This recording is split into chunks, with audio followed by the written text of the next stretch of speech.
In 2004, inside a Harvard dorm room, a 19-year-old student was about to write lines of code that would change how billions of people interact, share, and connect. He wasn't the richest, the most experienced, or even the most popular, but what he created transformed communication forever. That student was Mark Zuckerberg, and the idea he started with, what was once just a simple site for college students, is now Facebook, a company that grew into Meta, connecting over 3 billion people worldwide. Opportunities don't happen, you create them, says Chris Grosser. This quote is the heartbeat of Zuckerberg's journey. Facebook didn't happen because the world was waiting for him. It happened because he dared to create something new. Think about it. How many of us have ideas we keep locked away, waiting for someone to validate them? What if that one idea you're sitting on could reshape the future, not just for you, but for millions or even billions of people? Mark Zuckerberg was already known at Harvard as a coding prodigy. He had built projects like CourseMatch to help students choose classes, and FaceMash, a controversial site comparing students' pictures. These projects showed one thing: Mark understood how to build products that got people talking. But in February 2004, he launched something that started small yet powerful: the Facebook.com, a social network exclusive to Harvard students. It allowed them to create profiles, upload photos, and connect with friends. Within 24 hours, hundreds of students had signed up. Within a month, half of Harvard was on the platform. The iron wasn't hot. Mark had made it hot. Expansion beyond Harvard. The demand was overwhelming. Students at other universities wanted in. Mark and his roommates, Dustin Moskovitz, Chris Hughes, and Eduardo Saverin, expanded Facebook to Yale, Stanford, and Columbia. By the end of 2004, Facebook had 1 million users. This was no longer a dorm room project. It was becoming a movement. The big decision. In 2005, Facebook moved its operations to Palo Alto, California. There, they secured a $500,000 investment from Peter Thiel, co-founder of PayPal. This money allowed them to grow, hire engineers, and build infrastructure. But there were storms ahead. Legal disputes arose with the Winklevoss twins and Divya Narendra, who claimed Zuckerberg stole their idea. MySpace was dominating the social networking scene. Facebook was the underdog. Critics dismissed it as a fad for college kids. Yet Mark and his team kept building, kept improving, and kept focusing on what mattered most: making the platform better for users. In 2006, Facebook made a daring move, opening up to anyone aged 13 and above, not just students. This was a turning point. Suddenly, parents, businesses, and everyday people could join.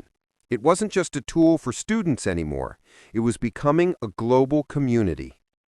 Features like the news feed in 2006, the like button in 2009, and the timeline in 2011 made Facebook addictive, personal, and engaging. By 2012, Facebook had reached 1 billion users. In that same year, it went public with one of the biggest IPOs in history, valued at over $100 billion.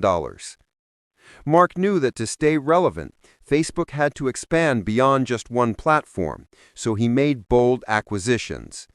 Instagram in 2012 for $1 billion, WhatsApp in 2014 for $19 billion, Oculus in 2014 for $2 billion. Each move was risky, each criticized, but each turned into a masterstroke. Today, Instagram and WhatsApp are two of the world's most used apps, integrated into Meta's ecosystem. But the journey wasn't without shadows. Privacy concerns and the Cambridge Analytica scandal in 2018 questioned Facebook's ethics. Governments worldwide scrutinized its influence on politics, elections, and mental health. competition from TikTok and other platforms threatened its dominance. Mark faced immense pressure. Critics called for Facebook's breakup, but instead of folding, the company adapted. The new chapter, Meta. In October 2021, Zuckerberg announced a bold rebranding. Facebook Inc. would now be known as Meta. Why? Because Mark wanted to prepare for the next digital revolution, the metaverse, a 3D virtual world where people can work, play, and connect. It was another moment of striking the iron, creating opportunities instead of waiting for them. Today, Meta owns 4 of the most used platforms in the world: Facebook, Instagram, WhatsApp, and Messenger, with over 3 billion active users every month. What began in a dorm room has become one of the most powerful companies on Earth. The story of Facebook is a reminder that success isn't about waiting for the perfect moment. It's about seeing a need, daring to act, and building consistently, even when no one else believes in you. Mark Zuckerberg didn't wait for the world to ask for Facebook. He created it.